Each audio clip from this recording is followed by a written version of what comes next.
Pemirsa, 3 orang tersangka ditahan dalam perkara dugaan tindak pidana korupsi penyediaan BTS 4G dan infrastruktur pendukung bakti Kementerian Kominfo.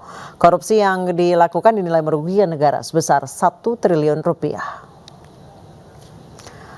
3 tersangka yakni Direktur Utama Bakti Kominfo Anang Ahmad Latif, Direktur Utama PT Mora Telematika Indonesia berinisial GMS dan tenaga ahli Human Development Universitas Indonesia tahun 2020 berinisial YS. Pengadaan menara bernilai 10 triliun itu diduga merugikan negara sebesar 1 triliun rupiah. Tersangka Anang diduga dengan sengaja mengeluarkan peraturan yang telah diatur sedemikian rupa untuk mengatur pemenangan tender proyek tersebut dengan harga pengadaan barang yang sudah dinaikkan atau di markup.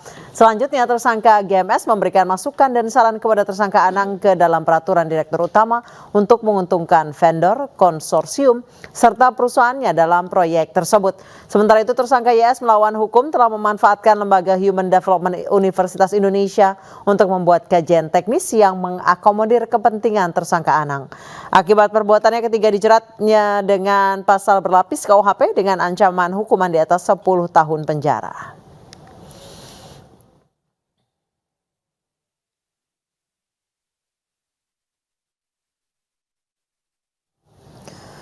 Kasus korupsi penyediaan menara BTS di Kementerian Komunikasi dan Informatika memasuki babak baru. Kejaksaan Agung Republik Indonesia menetapkan 3 orang tersangka, 1 diantaranya adalah Direktur Utama Bakti Kominfo. Bagaimana pendalaman dari Kejaksaan Agung atas kasus ini? Mungkinkah ada tersangka tambahan? Sudah ada bersama kami Profesor Henry Subiakto, staf ahli Menkominfo 2007 sampai 2022. Selamat petang, Prof. Henry. Selamat petang, Mbak Anissa. Baik, Prof. Henry, ini masyarakat akan bertanya-tanya apakah akan ada tersangka baru atau bahkan sampai menyeret menteri. Untuk Bakti Kominfo sendiri itu BLU yang berbeda, BLU dengan kewenangan yang berbeda atau seperti Direktorat Jenderal yang lain sih, Pak?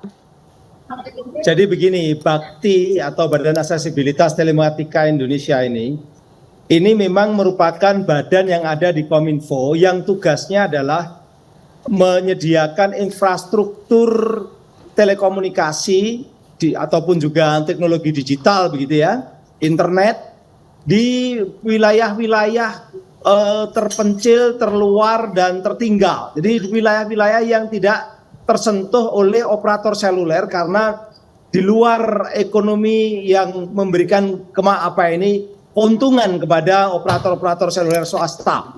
Makanya Bakti ini harus bekerja di pulau-pulau terpencil, di wilayah-wilayah pinggiran hutan, gunung, atau istilahnya itu kalau enggak daerah sulit ya daerah yang sangat sulit. Untuk menjangkau wilayah-wilayah itu pun kadangkala harus pakai helikopter. Jadi Indonesia yang begitu luas dengan 17.000 pulau itu memang membutuhkan sebuah effort untuk membangun infrastruktur telematika atau infrastruktur digital. Dan pembangunan infrastruktur digital itu sangat penting ketika kemarin pandemi maupun untuk transformasi digital di era sekarang. Makanya dikejar. Ini merupakan amanah undang-undang maupun juga amanah Presiden. Bapak Presiden sudah mengamanahkan transformasi digital, salah satunya membangun infrastruktur. Nah, infrastruktur yang sulit dibangun itu adalah jadi tanggung jawabnya Bakti.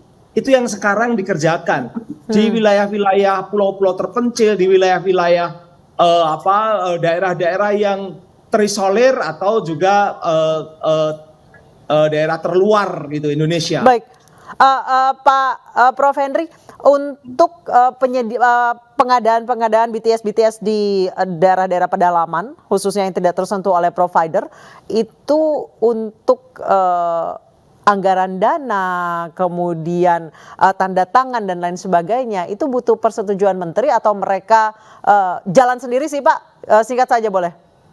Jadi gini, ini memang ada kendala dari sisi undang-undang atau regulasi. Undang-undang pemerintah daerah itu tidak memberikan kewenangan persoalan telekomunikasi ke daerah. Oke. Sehingga ketika Indonesia harus membangun, pemerintah pusat harus membangun daerah-daerah yang ada yang terpencil, maka tidak bisa dibantu oleh pemerintah daerah. Oke, karena baik. Pak karena Henry, undang-undangnya yang melarang itu. Nah, Pak ini Henry, menjadi Pak Henry, uncertainty Pak yang Henry, sangat tinggi. Pak Henry, Nah, mohon maaf, ketika kita harus uncertainty jeda sangat terlebih tinggi dahulu. seperti ini, Pak Henry, muncul persoalan gitu loh, Mbak. baik, Pak Henry, kami mohon maaf jeda terlebih dahulu. Nanti kita lanjutkan perbincangan kita usai azan maghrib untuk wilayah DKI Jakarta dan sekitar. Tetap bersama kami.